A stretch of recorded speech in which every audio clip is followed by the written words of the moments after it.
அனைவருக்கும் வணக்கம். PGTRB 2025 online application போயிட்டுருக்குங்க. இதற்கான கடைசி நாள் ஆகஸ்ட் 12 வரைக்கும் இருக்குது. நிறைய நண்பர்கள் அப்ளை பண்ணிட்டாங்க. அவங்க நிறைய பேர் டவுட் கேட்டிருந்தாங்க. இதுக்கு பின்னாடி அப்ளை பண்ண போகிறவங்களும் நிறையா கேட்டிருந்தாங்க. அதன் அடிப்படையில் உங்களுக்கு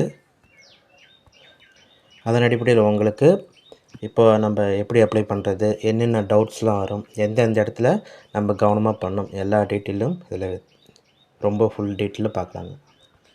சரிங்க, இது டிஆர்பியோட அஃபீஷியல் வெப்சைட்டுங்க.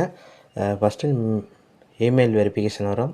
அதுக்கு உங்கள் ஓடிபி வந்து பார்த்திங்கன்னா அதுக்கு வரும். நீங்கள் போட்டு வெரிஃபை பண்ணிட்டீங்கன்னா அடுத்த ஃபோன் நம்பர் வெரிஃபிகேஷன் இருக்குது. அந்த 2 ஸ்டேஜும் முடிச்சிட்டிங்கன்னா அடுத்த நம்மளுக்கு இந்த பேஜ் வந்துடுங்க. நீங்கள் லாகின் ஐடி போட்டு லாகின் ஐடி வந்து அதை சேஞ்ச் பண்ண முடியாதுங்க. ஆனால் பாஸ்வேர்டு நீங்கள் சேஞ்ச் பண்ணிக்கலாம். உங்களுக்கு அந்த ஆப்ஷன் கொடுத்துருக்காங்க. நீங்கள் தாராளமாக நீங்கள் பாஸ்வேர்டை நீங்கள் மாற்றிடலாம். சரிங்க, இதில் பொறுத்த வரைக்கும் நம்மளுக்கு என்னென்ன முக்கியமான கேட்டகரின்னு சொல்லி பார்க்கும்போது இது டீட்டெயில்ஸ் ஆஃப் அப்ளிகேஷன், உங்களுடைய டீட்டெயில் போடணுங்க. அடுத்த அட்ரஸ் இருக்குது. ஃபஸ்ட்டு முக்கியமான விஷயம் போஸ்ட் டீட்டெயிலுங்க. இதுலேயே ஏகப்பட்ட கேட்டகரி இருக்குது. நீங்கள் நல்லா பாருங்கள்.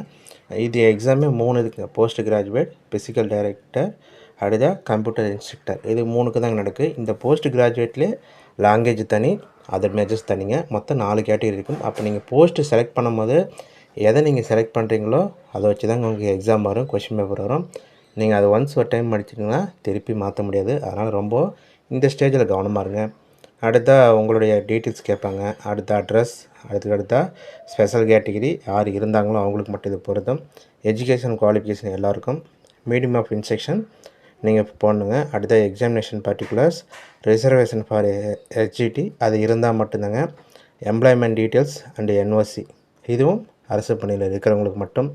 அடுத்த அப்லோடிங் டாக்குமெண்ட்ஸ், நீங்கள் என்னென்ன சர்டிஃபிகேட்லாம் நீங்கள் அப்லோடு பண்ணணுமோ, அதாவது இதை பொறுத்த வரைக்கும் காமனாக எல்லாருக்கும் SSLC, higher secondary, community, UG, PG இதுக்கான கன்சல்டேட் மார்க் ஷீட் கொடுப்பாங்க. அடுத்த பிஜி மார்க் ஷீட்டு, கன்சல்டேட்டு இதில் ஏதாச்சும் ஒன்று கொடுக்கணுங்க. அதே மாதிரி பிஎட்டு, டிகிரி மற்றும் கன்சல்டேட் இந்த எல்லாமே கம்பல்சரிங்க. இது எல்லாத்துக்காக. அதே மீதி வந்து பார்த்திங்கன்னா ஐடி ப்ரூஃப் ஒன்று, ஒரிஜினல் ப்ரூஃப் அப்லோட் பண்ணணும். அதுவும் கம்பல்சரி எல்லாத்துக்கும். மற்ற தமிழ் மீடியம் போட்டிருந்தீங்கன்னா ஒரு ஸ்பெல்லில் எந்தெந்த ஸ்பெல் இருக்கோ அது தனியாக வரும் உங்களுக்கு. அடுத்த சான்கேட் டீச்சர்ஸ் அதுக்கு தனியாக வரும்.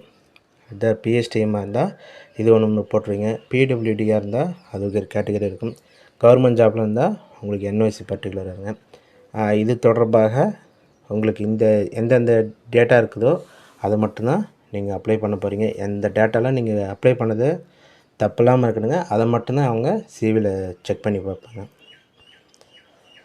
சரிங்க, நீங்கள் இதுக்கு முன்னாடி அப்ளை பண்ணுறதுக்கு முன்னாடி ஃபஸ்ட்டு விஷயம் நோட்டிஃபிகேஷனை நீங்கள் படித்து பார்க்கணுங்க. அதுக்கு அடுத்த அந்த எக்ஸாம் போஸ்ட்டை வந்து நீங்கள் செலக்ட் பண்ணுங்கள்.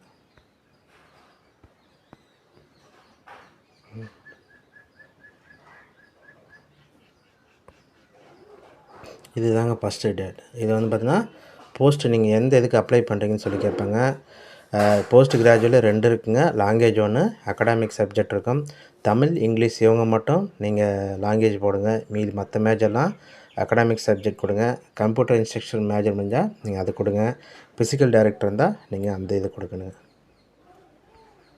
சரி, அதுக்கு அடுத்த கம்யூனிட்டி டீட்டெயில். இதில் பொறுத்த வரைக்கும் அந்த உங்களோட மேஜர் கம்யூனிட்டி செலக்ட் பண்ணுறீங்க. அடுத்த சப்டெஸ்ட் பண்ணுறீங்க.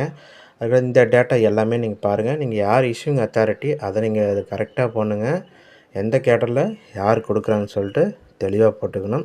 அது ரொம்ப முக்கியமானதுங்க. ஏன்னா ஆஃபீஸர்ஸ் வந்து ஒரு கேட்டர்லேயும் ஒரு இது கொடுப்பாங்க. அது சரியாக இருக்கணும். இன்ஷியல் சரியாக இருக்கணும், நம்பர் சரியாக இருக்கணும், இஷ்யூங் டேட் இருக்கணும். அந்த ஒரு சான்றிதழுக்கும் ஒரு ஆஃபீஸர் தாங்க கொடுக்கணுன்னு இருக்குது. அந்த கேட்டகரி மட்டும்தான் அவங்க கொடுத்துருக்கணும். சரிங்க, அதுக்கு அடுத்த கம்யூனிகேஷன் அட்ரஸுங்க. இது அட்ரஸ் பொறுத்த வரைக்கும் டெம்பரரி அட்ரஸுக்கும் பர்மனண்ட் அட்ரஸுக்கும். இங்கே கொடுத்துருக்குது டெம்பரரி, இது வந்து பர்மனண்ட் அட்ரஸ் இருக்குங்க. இதுக்கு தான் போலீஸ் வெரிஃபிகேஷன் வருவாங்க. எக்ஸாம் முடிச்சாட்டி போலீஸ் வெரிஃபிகேஷன் வருது இந்த கேட்டகரிக்கு தாங்க. அதனால் நீங்கள் அட்ரஸ் கொடுக்கும்போது வெரிஃபிகேஷன் வர மாதிரி அட்ரஸாக நீங்கள் கொடுங்க. அதுக்கடுத்த இதை வந்து டிஃப்ரெண்ட் ஏபிள் பர்சன் டீட்டெயில்ஸ். இது வந்து இது அப்ளிகேபிள் தான். நீங்கள் இருந்தால் இது போடலாம், இல்லைன்னா அது நீங்கள் இல்லைன்னு கொடுத்துட்டு அதுக்கான ஆப்ஷன் போகாதுங்க. சரி, அதுக்கு அடுத்தா இங்கே உங்களுக்கு அந்த குவாலிஃபிகேஷன் கொடுத்துட்டாங்க. நீங்கள் எது எதெல்லாம் எலிஜிபிளாக இருக்கிறீங்களோ இது வந்து இந்த பாக்ஸ் வந்து சீனியர் டிப்ளமோ இன் டீச்சிங் வந்து அதாவது ஆட்டோமேட்டிக்காக டிக் தாங்க ஆயிருக்கும். மற்றபடி நீங்கள் எதில் எலிஜிபிள் இருக்கீங்களோ அந்த கோர்ஸை அதை மட்டும் நீங்கள் டிக் பண்ணால் போதுமானதுங்க. டிக் பண்ணிவிட்டு அதுக்கப்புறம் நீங்கள் இங்கே கொடுத்தா போதும். ஒரு டேட்டாவாக உங்களுக்கு இருக்கும். அது கம்பல்சரி நீங்கள் பார்த்துட்டு ஃபில் பண்ணிவிடுங்க. சர்டிஃபிகேட் நம்பர்லாம் கவனமாக போடுங்க. இயர் ஆஃப் பாசிங் போடுங்க. அதே மாதிரி ஏன்னா ஓவர்லேப்பிங் வரக்கூடாதுன்னு தான் அந்த இது கொடுத்துருக்காங்க. அதனால் அந்த இயர் போடும்போது மந்த் இயர்லாம் கிராஸ் ஆகாத மாதிரி போடுங்க. ஆகிடுச்சுன்னா அது ஓவர்லேப்பிங்காக எடுத்துக்கும். சரிங்க. இதில் அடுத்தது மிகப்பெரிய பிரச்சனை என்ன வருதுன்னா, நான் நிறைய பேர் சொல்கிறது அந்த டான்சி வெப்சைட்டில் போங்க. அந்த வெப்சைட்டில் ஜியோஸ் ஈக்குவலன் ஜியோஸ் கொடுத்துருப்பாங்க. அந்த ஜியோவை நீங்கள் படித்து பாருங்கள். எந்த டிகிரிக்கு எந்தெந்த டிகிரிலாம் ஈக்குவலன், எந்த யூனிவர்சிட்டியில் படித்தா இந்த யூனிவர்சிட்டிக்கெலாம் ஈக்குவலன் அல்லது நாட் ஈக்குவலன், இது எல்லாமே நீங்கள் தரவாக செக் பண்ணிவிட்டு அப்புறம் நீங்கள் அப்ளை பண்ணுங்கள். அப்புறம் படிக்க ஆரம்பிங்க. அதனால் இந்த ஏரியாவில் ரொம்பவே கவனம் பண்ணுங்கள். இதில் நிறைய பேர் இன்எலிஜிபிள் ஆகிறதுக்கு முதல் காரணம் இந்த ஈக்குவலன் தாங்க. அதனால் நீங்கள் இந்த ஈக்குவலன் டிகிரி பொறுத்த வரைக்கும் இந்த டேட்டா எல்லாம் பாருங்கள். நிறைய பேருக்கு டவுட் இருக்குது, எங்கள் காலேஜ் நாங்கள் படித்த காலேஜ் நாங்கள் படித்த யூனிவர்சிட்டி எலிஜிபிளான்னு சொல்லிட்டு. நீங்கள் அப்லோட் பண்ணும்போதே அந்த அப்ளைங் யூனிவர்சிட்டி லிஸ்ட்லாம் அவங்க கொடுத்துருப்பாங்க. அந்த இதில் நீங்கள் படித்த இது கவராக இருந்துச்சுன்னா அது எலிஜிபிள் தாங்க வரும். இல்லைனா அது இன்எலிஜிபிள்னு அர்த்தம். அதனால் அதை மட்டும் நீங்கள் செக் பண்ணிக்கங்க. சரிங்க. அது மாதிரி நீங்கள் ஒரு யூனிவர்சிட்டியுமே கீழே கொடுத்துருப்பாங்க. Regular Moda, correspondent, distance education எல்லாமே கொடுங்க. என்ன கோர்ஸ் படிச்சிங்க, எவ்வளோ பர்சன்டேஜ்.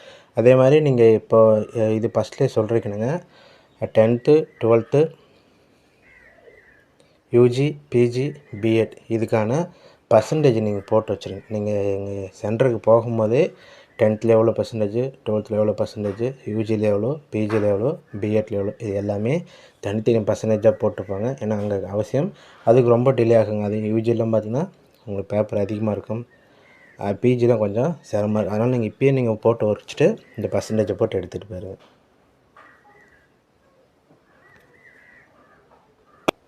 அது நிறைய பேர் இப்போ புதுசாக அப்ளை பண்ணும்போது ஃபஸ்ட் டைம் பண்ணும்போது கொஞ்சம் ப்ராப்ளம் வர மாதிரி தெரிஞ்சால் ஆல்ரெடி ஏற்கனவே அப்ளை பண்ணவங்கிட்ட அவங்க அப்ளிகேஷன் வாங்கி பார்த்துட்டு என்னென்ன டவுட் இருக்குதோ அதை கிளியர் பண்ணிட்டு எந்த காலம் இருந்தாலும் நீங்கள் என்னென்ன டேட்டா நம்ம போகணுன்னு சொல்லிட்டு அந்த அப்ளிகேஷன் பார்த்தா போதும். நம்ம என்ன ஃபில் பண்ணுறோமோ அதுதான் நம்மளுக்கு அப்ளிகேஷனாக வரும். அதில் நீங்கள் நோட் பண்ணிக்கோங்க. இந்த இதெல்லாம் நம்மளுக்கு எந்த கொஷின் நம்மளுக்கு தெரியலையோ அதை அவங்க கேட்டு கிளாரிஃபை பண்ணிக்கோங்க. தெரியாதுன்னா நீங்கள் எழுதிட்டு போயிடணுங்க. சரிங்க. அதே மாதிரி இந்த சைஸு எல்லாமே மேக்ஸிமம் 500 கேபிக்குள்ளார இருக்குது. ஒரு சில சர்டிஃபிகேட் மட்டும் உங்களுக்கு 250 கேபிக்குள்ளார வருங்க. அதை மட்டும் பாருங்கள். மேக்ஸிமம் எல்லாமே 250 கேபிக்குள்ளார போட்டிங்கன்னா உங்களுக்கு எந்த பிரச்சனையும் கிடையாது. ஃபோட்டோ பொறுத்த வரைக்கும் 40 கேபிக்குள்ளார பார்த்துங்க. சிக்னேச்சர் ஒரு 15 கேபியில் பார்த்துக்கிட்டிங்கன்னா சரியாக இருக்குங்க. டக்குன்னு பண்ணிடலாம். அதை மட்டும்தான் உங்களுக்கு லேட் ஆகும். அந்த பீரியடு பார்க்கணுங்க. நீங்கள் அந்த டிசியில் என்ன போட்டிருக்குதோ அந்த பீரியடை போடணும். அது ரொம்ப முக்கியமான விஷயங்க. சரிங்க. அதுக்கு அடுத்தா நீங்கள் எல்லா டீட்டெயிலையும் நீங்கள் போட்டுட்டு வந்துட்டிங்கன்னா இந்த இடத்துல சீனியர் டிப்ளமோ இன் டீச்சிங் அது அப்ளிகபிளாக இருந்தால் போடுங்க, இல்லைனா வேண்டாங்க. அதே மாதிரி கடைசியாக பிஎஸ்டிஎம் நீங்கள் கொடுத்தீங்கன்னா உங்களுக்கு அந்த மல்டி காலம் ஓப்பன் ஆகும். எங்கெங்கே பிஎஸ்டிஎம் வந்து பார்த்திங்கன்னா அந்த ஃபஸ்ட் ஸ்டாண்டர்ட்லேருந்து எம்ஏ பிஎட் வரைக்கும் நீங்கள் எல்லா கல்வி தகுதியுமே தமிழில் படிச்சிருக்கணும், தமிழில் சர்டிஃபிகேட் வாங்கியிருக்கணும். அப்படின்னா தான் அது எலிஜிபிளுங்க. அது ஒரு முக்கியமான ஏரியா, அதையும் பார்த்துருக்கேன். சரிங்க. இதை பொறுத்த வரைக்கும் எக்ஸாமினேஷன் பர்டிகுலர் அந்த சென்டர் நீங்கள் போட்டுருங்க. ஏன்னா பெரும்பாலும் இப்போ ஓஎம்ஆர் பேஸுனால ஒரு 90% தேர்வர்களுக்கு அவர்களுக்கு சொந்த மாவட்டத்திலே தேர்வு மையம் வருங்க. அதனால் நீங்கள் அந்த செலக்ட் பண்ணுற சென்டரு அதை போட்டுங்க. அப்படி இல்லைங்களா இப்போ அட்ரஸ் ஒரு இதில் இருக்கும், வேறு இடத்துல இருப்பீங்க. அப்போ அந்த எந்த டிஸ்ட்ரிக்கோ நீங்கள் அதை கொடுத்துருங்க. இது கிரிமினல் கேஸ் வந்து இருந்தால் மட்டும்தாங்க. இது அவங்களுக்கு எல்லாத்துக்கும் பொருந்தது, இருந்தவங்களுக்கு மட்டும்தான். அதே மாதிரி டிஸ்குவாலிஃபைடு பண்ணியிருக்காங்களா அவங்களும் யார் யார் இருந்தாங்களோ அவங்களுக்கு மட்டும். அப்புறம் ஃபீஸ் டீட்டெயில் அதை பார்த்துக்குங்க. சரிங்க. அதே மாதிரி செகண்ட் கிரேட் டீச்சராக இருந்தீங்கன்னா நீங்கள் ஆம் போட்டிங்கன்னா இன்னும் கேட்டகிரி கேட்டுட்ருக்கோம், அதை ஃபில் பண்ணால். இல்லாத பட்சத்தில் நீங்கள் இல்லைன்னு போட்டிங்கன்னா அது தேவையானது மட்டும் போதுங்க. சரிங்க. எந்தெந்த சர்டிஃபிகேட் எவ்வளோன்னு உங்களுக்கு இருக்கும்போது பார்க்கும்போது பிஎஸ்டிஎம் சர்டிஃபிகேட் உங்களுக்கு 500 கேபிக்குள்ளே இருக்கணுங்க.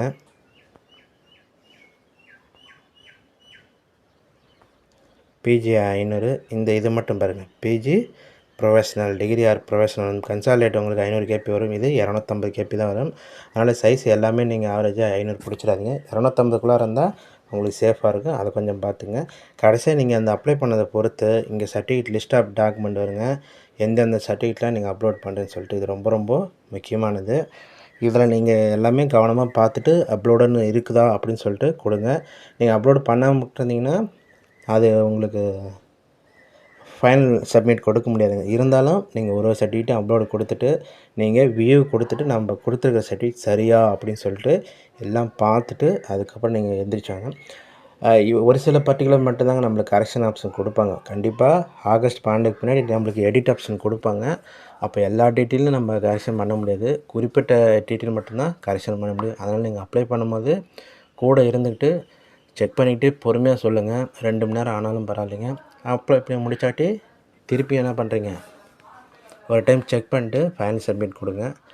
அதே மாதிரி நீங்கள் ப்ரிண்ட் அவுட் எடுத்தாட்டு சரிங்க, அப்பயும் ஒரு டைம் வெரிஃபை பண்ணுங்கள். அப்போ ஏதாச்சும் கரெக்ஷன்ஸ் இருந்துச்சுன்னா அதை நோட் பண்ணி வச்சுருங்க. நீங்கள் எடிட் ஆப்ஷன் கொடுக்கும்போது மாற்றிக்கலாம்.